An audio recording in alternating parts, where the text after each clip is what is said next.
So we wanted to kind of present you with some tools for kind of starting the collaborative process and things that we think about and things that we use on a daily basis. And to kind of get the mind flowing, I know it's summertime and everyone has tons of time on their hands and they like, looking for more reading material. So I wanted to start off actually kind of talking about some of the books that kind of get you thinking about what does the new world look like, because we truly are in like this truly real globalized society. I mean, that we are, while we have borders in what we do, as Mark was indicating, not only are people all over the world that are wanting assistance and actually wanting to collaborate, but there's also your own colleagues that are always airborne somewhere and trying to patch back in with headquarters or whatever, or back to campus, and working with you on those things as well as getting involved in other projects. So we kind of put together a list of a few books that a little light summer reading, nothing too heavy, on things that we've talked about and things that we've read. I know we've kind of passed these books up and down the halls at Kansas.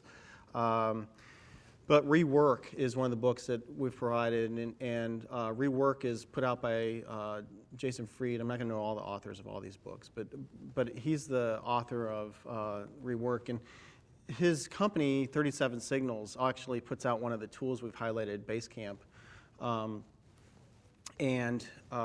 Basically what he talks about there is how his company, based in Chicago, works across a small team of people. I think at the time of writing the book they had like 18 people, but they lived on 3 different continents. And so how they work in that society, and what key characteristics of the types of people you want to hire and things you should be thinking about in this new society. And it provides a nice kind of summary of this kind of modern world that we live in, and a whole view on that. The Speed of Trust is something that I was turned on to by Don Deschler, and Don kind of says, we should all read this book. And it's a wonderful book that talks about, the importance of trust in our organization and how to actually establish organizations that are built on trust, and what trust is consistent of. And it's a important book, I think, as you kind of go out into the world and say, I'm going to run my own grants or establish my own grants, work in a department, and the types of things that you want to look for actually as you're maybe going out to interview, but then also things that you want to do in setting up an organization of trust. And I think it's a key book for doing that. Marketing for Scientists: How to Shine in Tough Times. Wonderful book, actually recommended to me. Dave Eddyburn was the one that said, hey, you should pick up this book.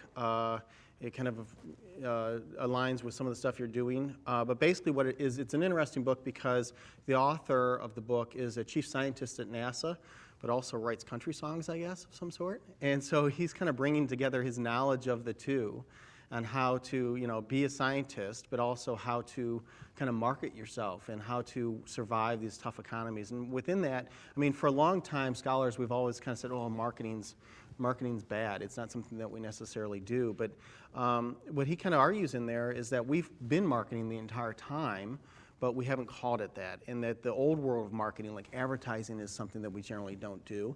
But the notion of networking and the importance of having a network that you can rely on and that you can call when something comes up is keen, and it's important to who we are. And he also goes into the notion of having not only a network that is within, for instance, special education, but that you would have a network. He doesn't say special education. He talks about NASA and space travel. But for an example, for us, a network within special education is important.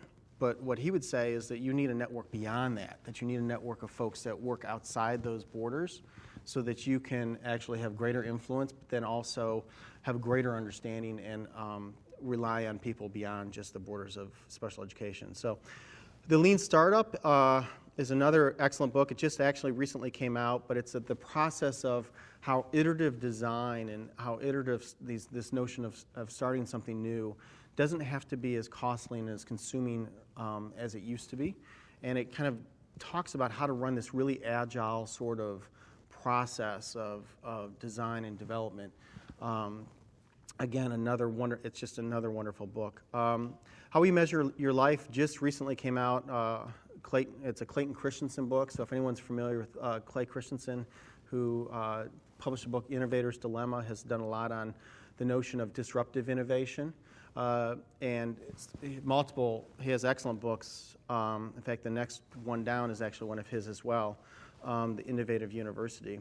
But How You Measure Your Life is a book that talks specifically about what's really important in your life. How do we measure importance? And he goes into telling stories that some of his Harvard graduates, or even in his class, that when he graduated from Harvard, how they all have gone off and done wonderful things, but yet later life have regretted some of the choices they've made.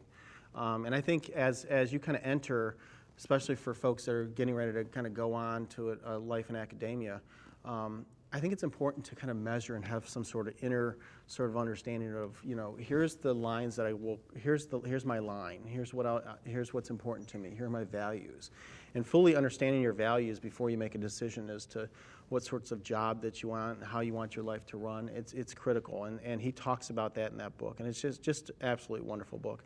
The last book there that I've kind of suggested, Innovative University, is another one of his books that really kind of talks about this kind of globalized society, this global society, and how it is really drastically changing who we are in higher education. And he draws a story between two different universities, both Harvard and I'm forgetting the other one out of Utah, a smaller university out of Utah. But he draws stories on like the founding of the American higher education system through Harvard, and how that has come to be and what we are today.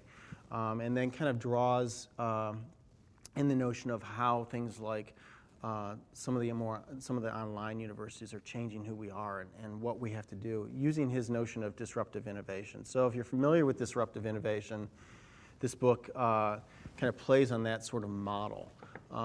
This is not a session on disruptive innovation, but we could talk about it for a long time. It's a theory that's shown over and over again to work in various sectors. He also wrote a book on disrupting class, which is his understanding of the K-12 sector. Again, it's a great book for you to think about as you kind of go out into academia and say, what is the university going to be like in 10 years? What are some considerations we have to have? It'll also provide, if you're looking for interview questions, it would also provide some wonderful interview questions for how different departments are thinking about the future. Because if we're not thinking about it, we're going to be swallowed up, and that's kind of what he talks about in his book. So.